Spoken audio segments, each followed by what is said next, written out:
This is Desiree Dubonnet here. We're going to be talking about the coronavirus.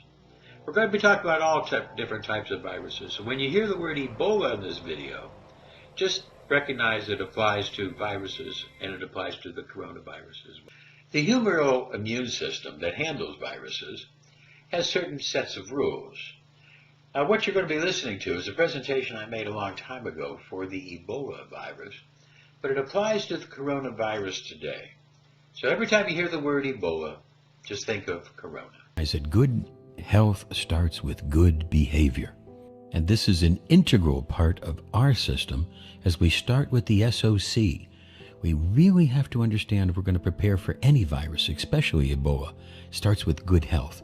But now, as you see, certain people don't get the Ebola infection. This has been found in the research.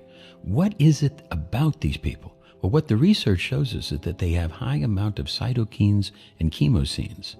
And see, not everybody who gets the Ebola dies from it. You understand? It has about a 54% mortality rate. This is dangerous, but not everybody dies of it. So we have to recognize why don't somebody dies because of their immune system. Let's work on increasing the immune system and dealing with it. You see, this is a hemorrhagic virus making you bleed and destroying tissue, so it cannot be taken lightly. And once we get exposure, it takes a while for it to incubate. Now, at the very, very first exposure, this is when it's very important that we try to increase those cytokines and chemosines, then and only then. And this is part of our anti-inflammatory response. Bone marrow is linked to this. And the cytokines and the chemosines can be stimulated with bone marrow soup. It was very interesting to be able to see this. But if you stimulate the cytokines too much all the time, you won't get the effect. The bone broth can be used for many, many different things. And we were able to find in the studies that people who took the bone broth or the chicken soup made with the chicken bones, that they got an increase in their immune system to fight virus. This is because the bone marrow is part of the vitamin C complex. Vitamin C is very rich in jalapeno peppers. And this vitamin C was discovered by a man named Albert St. Georgi, who was from Hungary. And I worked with him when he was in New Hampshire. And he helped to show us some ways that we could stimulate this chemokine and chemosine area. And vitamin C is one of them. But ascorbic acid is not all that vitamin C is. So this idea that synthetic is good for you is not right. We have to recognize, you see, as St. Georgi would laugh and say, he won the Nobel Prize for discovering vitamin C. But vitamin C is much more than ascorbic acid, he laughed. There's many things in it, and if you take too much vitamin C, your body will just normalize those chemosines and cytokines. You see, we have to take it when needed at the very, very first. Then it can inactivate the different viruses. Cinnamon and garlic can help as well. So all of these other things, but a large dose of vitamin C only helps at the right time, not to use it inappropriately. And by combining the peppers with the bone syrup, you see, because what scurvy is vitamin C deficiency, and that's what is very similar to what this virus is. This Ebola virus works to disable vitamin C in your body. And Albert St. Georgi taught me so many things when I worked with him. And I later found out that he was actually Hungarian. It was a very interesting thing to work with this Nobel Prize winner. And what we found from these articles is that there is a way to stimulate. But you don't want to take the megadose of vitamin C as a preventative. You take it when needed, when you think that you've got that first exposure, that first sign of risk. When you got that first sign of risk by touching somebody who has bad cold, that's when you want to take it. It's the shock of the excess in vitamin C that stimulates those protective events in the body that help the immune system.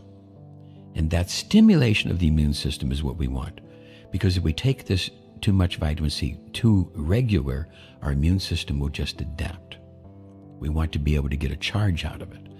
All the different things that have good vitamin C in it. These should be part of our diet, and getting a good dose is good, but not taking extremely large doses until we actually know that we are exposed. When we have been exposed to any virus, then and only then a large dose of vitamin C will really help to reverse those things. I also worked with another great Hungarian, Hans Selye, who had the idea about stress. And he had the idea that stress accumulates and weakens the immune system. And oftentimes we only blame that last straw, but it's more than that.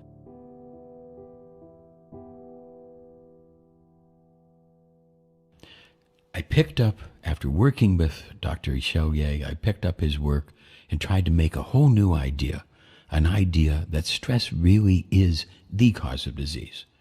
And by weakening the immune system, now, the Ebola virus comes from bats. It's transmitted through animals. But all types of some of these healing oils are very important as we want to get different types of oils into our body. UV light is helpful in killing the virus, but not inside the body, but while it's outside. UV light is very helpful. And that the new Eductor software program is designed to help. UV is sensitive in the tonic water, and a little bit of anisette with that makes Tamiflu. Using ouzo or anisette, or one of the licorice type compounds, with tonic water can make a very good tonic to help get your immune system going to defeat and get organized for virus. You can use this at any time. Vitamin C is best used when it first starts, along with cinnamon clove, at the very early stage. Another excellent thing is the sambuca, the elderberry. You can get this sambucol. Use the natural type elderberry, and it also will turn on the immune system. Another thing that turns on the immune system, of course, is the bone broth. The bone broth, very good, turns on the immune system. We're going to learn a little bit more about the bone broth and how it works as we explore how to turn on our system for the coronavirus. You've all heard that chicken soup is Jewish penicillin, and a lot of people believe that, whether or not they're Jewish. And there's a long history of very good experts, medical experts, and others who believe that to be true, most famously Moses Maimonides in the 12th century. And he took it from Galen and before him, Hippocrates. But the idea of Jewish penicillin, it's so ingrained in our culture that comedians really run with it. A Jewish woman had 2 chickens. One got sick, so the woman made chicken soup out of the other to help the sick one get well. Florence Nightingale took the celebrity chef of her age to the Crimean War to help wounded soldiers get well quickly with nourishing, high-quality broth. In her notes on nursing, she talked about invalid cookery and meat tea and other health foods. Broth, gravy aspect, we're talking about broth and gelatin. But the cytokine thing can be harmful. The bone broth, the sambuca, these can be harmful if used in the late stages. Because at the late stages, it's wrong to have this type of immune cascade. It can kill. Broth can kill. Killed Julia Child in 2004, French onion soup. Killed President Millard Fillmore, beef broth, 1874. Robert E. Lee, 1870. Allen Ginsberg, chicken soup, 1997. And Marie Antoinette died after drinking French consommé. The bone broth, the sambuca, can only be used in the beginning stages, maybe the middle stages, but never in the end stage. It can produce an immune cascade that could weaken the system. Let's learn more about virus and Ebola.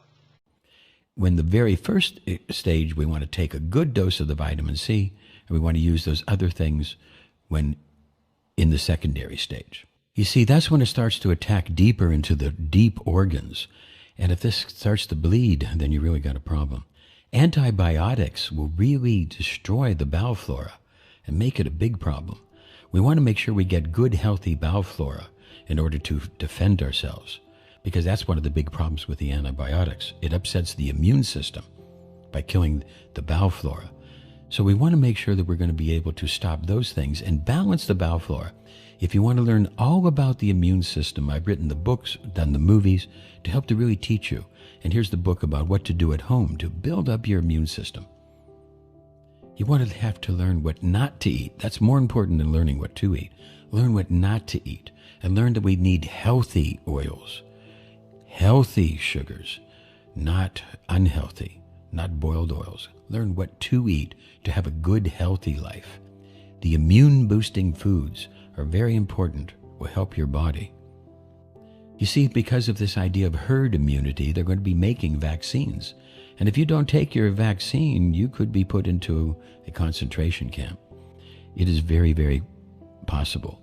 We can make a homeopathic immunization formula vaccine that you could even do at home if you want to do this, if the virus comes. But be very, very careful and do this with a professional. We want to make sure that a professional homeopath is helping us in doing these things. Now, as the Ebola virus starts to get deeper into the body, if your immune system can't fight it at first, if you start to develop symptoms, and you start to get these type of symptoms, now you need to step into the next step. The tonic and the anisette is very, very powerful at helping at this stage. Lots of good vitamin E sunflower oil. Lots of good oils are going to also be helpful.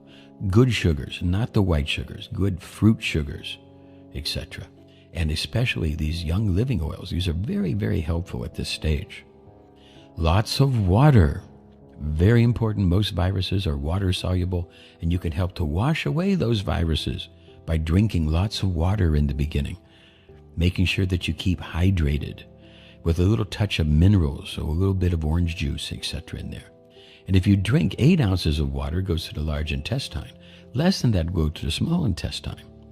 Reducing stress, because stress is the medical concern, as Dr. Chaulier taught us. And we built a whole science about this, using biofeedback to help reduce and melt the stress, nourish the spirit, and energize the body. I've made some antiviral ideas using coconut oil and other different oils, and a natural immune stim formula that you can use to help to stimulate your immune system at this early stage now. Because we're talking about stage 2. The system is penetrating into your body. Now, it's very important to get cabbage juice, lots and lots of cabbage juice. Cabbage juice has vitamin K in it, and it's the vitamin K that helps the body not to bleed. It's because of the effects of the bleeding is what kills people with this Ebola. It is very important that we juice this item, the cabbage juice, and many of the other juices as well, to make sure we increase the nutrients. Stop the sugars. It's very important. Stop the sugars. Get the lots of cabbage juice, lots of water. Make sure that you're getting none of these white processed sugars. Make sure you get your sugars from fruit, levulose, not from the dextrose, because we want to make sure that we keep their system better. We want to make sure we eliminate the trans fatty acids and nothing boiled in oil. Get good oil, good sugars. It's very important at this stage. Now, if it happens to get more and more into the body, cabbage juice helps to stop the bleeding. We use the tonic and the anisette to help decrease the effects. We want to make sure we get the vitamin K into the system. We want to make sure that we have to use it as a liquid, meaning juicing. It increases the availability and the absorption by using cabbage juice. Very important. We want to be able to make sure that we don't go into a cytokine storm. Sambuca, which is a very, very important remedy, it's elderberry. And this is a very, very important remedy. If there is a crisis stage, then the Sambuca can help stop the cytokine storm and save lives. We want to try to make sure we are avoiding the synthetics, using them only when absolutely necessary. Read the books, watch the movies, find out when it is time to go to the doctor. Use the cabbage juice, use the Sambuca, help to stop the extreme cascade, but save that Sambuca for later. If you read the books, you'll find out the extreme importance of the timing. Certain herbs that we need to use in the beginning to stimulate a reduction of the virus, and then certain herbs that we use at the end to break up an inflammatory case. And we have to be very careful to understand the timing of this. And recognize there are other nutrients, because love and respect are nutrients. Intellectual stimulation is a nutrient, and it stimulates the immune system as well. We teach you more and more about this with the Immune Home Study course. We teach you about all the different ways that we need to not give in to these profit companies that have profit over people. We need to learn to work with immune, build up the education to learn about your immune system. And the education starts with teaching people what not to eat, not what not to say, and what not to do. Then we teach what to eat, how to exercise, reduce stress, interact, show love and respect. Medicine without compassion is not medicine, it's just placation. Compassion is the greatest gift humans can offer to one another. Compassion is the most potent healer of all time. So work compassion in with your system, and to help people to understand that the body heals itself, and physician, heal thyself. If you have questions, you can go and ask, and God will reveal unto your sight. And we can help you learn more. We can answer your questions of what to do, and I can provide help for you there. This is on a Facebook site. Now, as we move into this, we recognize that now there's a showdown. There's going to be a showdown of these drug companies and their concentration camps, and this Ebola is going to provide the ammunition. They're a real enemy to mankind. Who kills the most amount of people in the world are a group of companies. You see, like white sugar, which I call the horse of conquest, of the 4 horsemen of the apocalypse. Scientists have realized what this does and how it interferes with the immune system. Tobacco killing people, and allowed children under the age of consent. You see, the FDA knows all about it. They even let it happen. But children are allowed to get addicted and die from this. It takes a long time. You see, because this whole idea of what we can do to our environment, and the pale horse, death, big pharma. And we're finding more and more that synthetic anything is an insult to the body. This is a pharmacological fact. We have to be able to deal with this, and these synthetics are not the answer to stimulating the immune system. We now know, as it's been told in Newsweek, etc., that antibiotics are not the solution. In fact, they make things worse. And that big tobacco, big sugar, big pharma, big banking, big money, big media, and they're all working against natural medicine. And we have to rise up like David to fight these Goliaths. We have to recognize, and we on the other side know that those vaccines are dangerous and those antibiotics are the major cause of the problem. So now we have to defend ourselves. Here, working with Mandalay, we have made a new system of software for you with exact treatment for these different types of viruses, including the Ebola. So I recommend that you get the new software, operate it, learn more, watch the videos, read the books, and I'll be presenting more and more details to you.